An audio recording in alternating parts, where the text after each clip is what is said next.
राधे राधे दोस्तों। आज की कहानी है कोमल मन। नेहा अपनी मम्मी रेखा के साथ सुबह स्कूल जा रही थी और स्कूल पास ही में था, इसलिए माँ बेटी पैदल ही जा रही थी। रास्ते में नेहा ने देखा एक छोटा सा बच्चा सड़क पर खेल रहा था। पास ही उसकी माँ भीख मांग रही थी। नेहा का मन था उसके साथ खेलने का। उसने अपनी मम्मी से कहा, मम्मी मुझे भी इसके साथ खेलना है। रेखा जी ने कहा, बेटा नहीं, ये गंदे लोग हैं, देख वो ठीक से नहाया भी नहीं है। चल स्कूल के लिए देर हो रही है। रेखा नेहा को लेकर आगे चल दी। कुछ दूर जाने पर नेहा ने पूछा, मम्मी वो इतना गंदा क्यों था?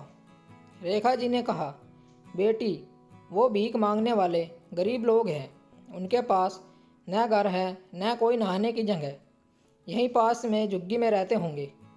बात करते करते स्कूल आ गया। नेहा को स्कूल छोड़कर रेखा जी वापस घर आ गई। इधर नेहा अपनी क्लास में बैठी कुछ और ही सोच रही थी। वो बेचारा तो स्कूल भी नहीं जाता होगा। जब वह पढ़ेगा नहीं तो उसे भी भीख मांगनी पड़ेगी।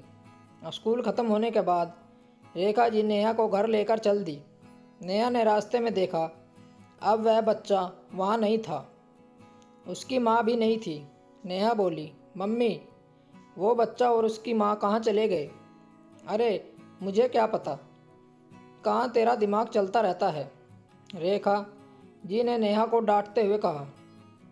घर आकर भी नेहा उस बच्चे के बारे में सोचती रही। अगले दिन सुबह नेहा अपनी मम्मी के साथ स्कूल जा रही थी। तभी उसे एक जगह भीड़ दिखाई दी। रेखा जी ने पूछा तो किसी ने बताया बेचारी भिखारिन सुबह भीख मांग रही थी। तभी दूसरी ओर से आ रही तेज गाड़ी ने उसे उड़ा दिया, वहीं ख़त्म हो गई। अब पता नहीं इस बच्चे का क्या होगा। नेहा ने देखा वही बच्चा अपनी माँ के पास बैठा रो रहा था। रेखा जी और नेहा आगे स्कूल के लिए चल दिए। नेहा ने पूछा, मम्मी अब इस बच्चे का क्या होगा? रेखा जी ने कहा, बेटा अभी पुलिस वाले आएंगे, उसे ले जाएंगे, बाद में उसे किसी अनाथ आश्रम में छोड़ देंगे। नेहा को कुछ समझ नहीं आया। वह बहुत कुछ जानना चाह रही थी, लेकिन तभी स्कूल आ गया। दोपहर को स्कूल से आते समय नेहा ने देखा वहाँ कोई नहीं था। घर आकर नेहा ने खाना भी नहीं खाया। शाम को उसके पापा उमेश जी आए तो नेहा ने कहा, पापा वह जिस लड़के के बारे में मैंने आपको कल बताया था, आज उसकी माँ मर गई। पापा क्या हम उसे अपने साथ नहीं रख सकते? वह बेचारा तो स्कूल भी नहीं जाता है। उमेश जी ने कहा, नहीं बेटा, ऐसा कैसे हो सकता है, हम उसे अपने साथ नहीं रख सकते। पता नहीं कौन है। नेहा के मन पर उस बच्चे ने गहरी छाप छोड़ी थी। उसने खाना भी नहीं खाया। रेखा जी और उमेश जी ने उसे समझाने की बहुत कोशिश की, लेकिन उसका मन उस बच्चे को अपने साथ रखने के लिए बेचैन था। रात के समय नेहा को बुखार हो गया। उसका कोमल मन बहुत विचलित था। समाज की ऊंच नीच से बेखबर वह उस बच्चे के बारे में सोच रही थी। उमेश जी और रेखा जी बहुत परेशान हो गए। डॉक्टर को दिखाया। डॉक्टर की दवा से बुखार तो उतर गया, लेकिन घर में हर समय चहकने वाली नेहा अब किसी से बात नहीं कर रही थी। वह गुमसुम सी खिड़की के पास बैठी बाहर देखती रहती थी। उमेश जी ने रेखा से बात की।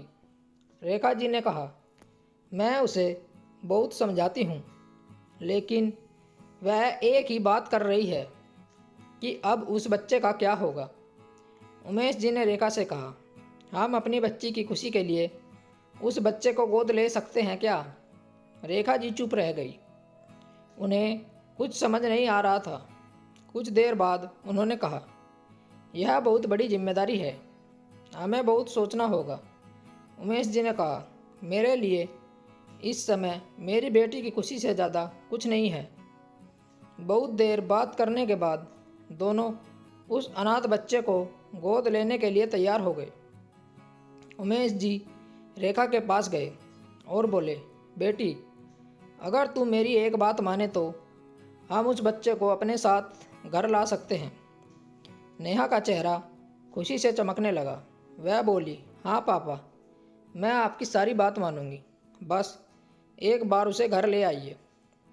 तभी रेखा जी नाश्ता लेकर आई और बोली, बेटी, पहले नाश्ता कर ले, फिर अपने भाई को लेने चलना। नेहा ने खुशी खुशी नाश्ता ख़त्म किया। तीनों गाड़ी में बैठकर पुलिस स्टेशन पहुंच गए।